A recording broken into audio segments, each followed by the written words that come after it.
12º domingo do tempo comum, dia 23 de junho de 2024.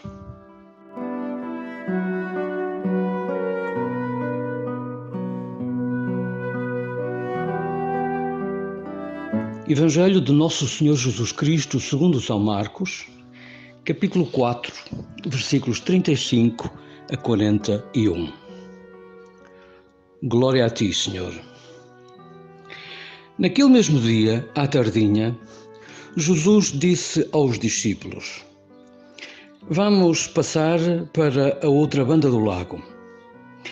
Eles então deixaram o povo e levaram Jesus no barco em que estava sentado, e outros barcos o seguiram.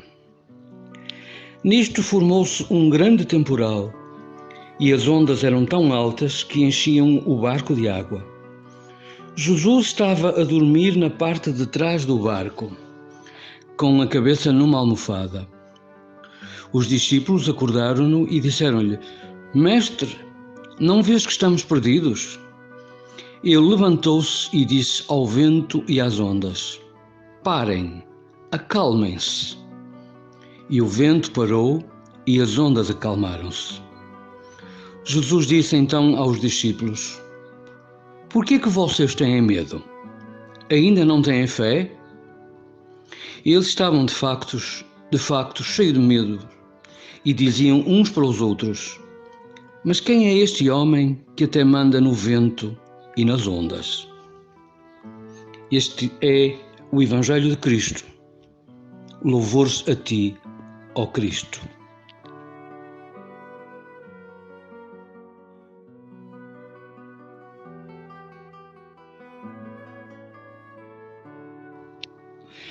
Desta leitura do Evangelho, para uma breve meditação, eu vou usar apenas as palavras dos discípulos dirigidas a Jesus. Mestre, não vês que estamos perdidos? São Marcos dá-nos hoje um dos textos mais belos do seu Evangelho e em poucas palavras. Não se passa no mar, onde as tempestades são mais perigosas, mas num dos maiores lagos daquela zona. Com cerca de 14 km de comprimento e 13 km de largura máxima, é um lago propenso a mudanças de clima. A Escritura chama-lhe Mar da Galileia, Lago da Galileia, Lago de Genezaré ou Mar de Tiberíades. Os acontecimentos nas suas margens são sempre muito importantes.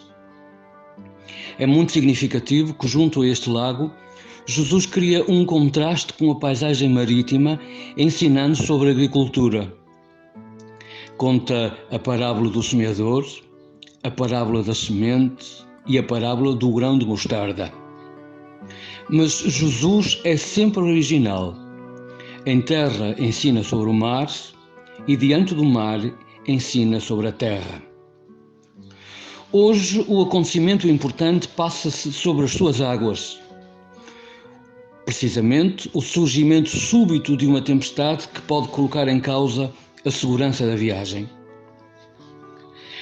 Simpatizo com a ideia que a vida humana é uma grande viagem experimentada de muitas formas, em muitos lugares, com muitas pessoas que entram e saem do nosso barco. Às vezes entramos nos barcos uns dos outros, de outros somos forçados a sair ou somos mesmo convidados a sair. Navegamos esta vida em barcos frágeis ou fortes e numa viagem que muitas vezes não parece ter uma direção definida.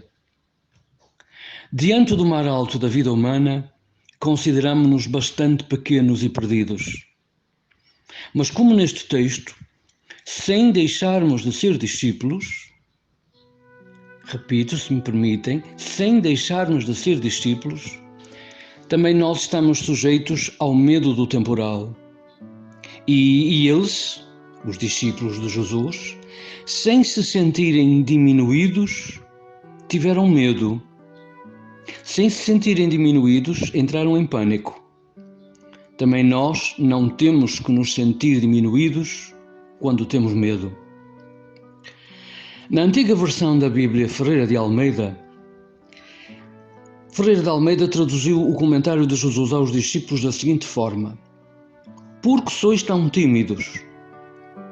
Na Bíblia que lemos hoje, Jesus diz: por que é que vocês têm medo? Há toda uma distância entre ser tímido e ter medo. Não é a mesma coisa. Mas para Jesus, a solução para a timidez e a solução para o medo é a mesma: termos fé. Ainda não tendes fé? É verdade, se ter fé não soluciona os medos todos, a fé tem uma vocação natural para aliviar o medo. No entanto, Jesus de Nazaré, nosso timoneiro, continua e continuará sempre a ser um homem misterioso no seu poder, na sua pessoa divina, no mistério da sua encarnação, porque Ele alivia os nossos medos, mas continua a deixar em nós a pergunta que só terá uma resposta completa quando nos apresentarmos diante dele.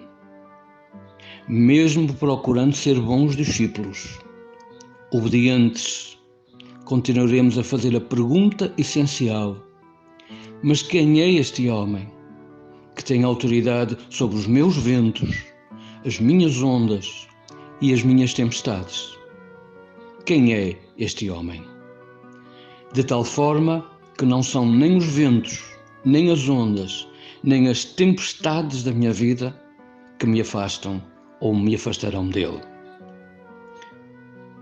Um dia teremos a resposta a esta pergunta. Assim nos ajude Deus a ter fé, coragem e a continuarmos a viagem das nossas vidas. Amém.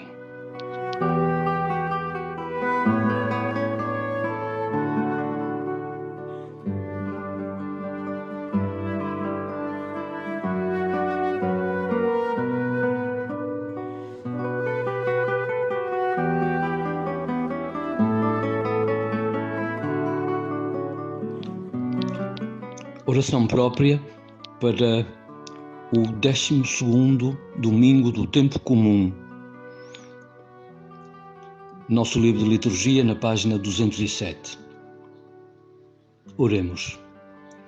Senhor misericordioso, chamaste-nos e oferecemo-nos a Ti em sacrifício vivo.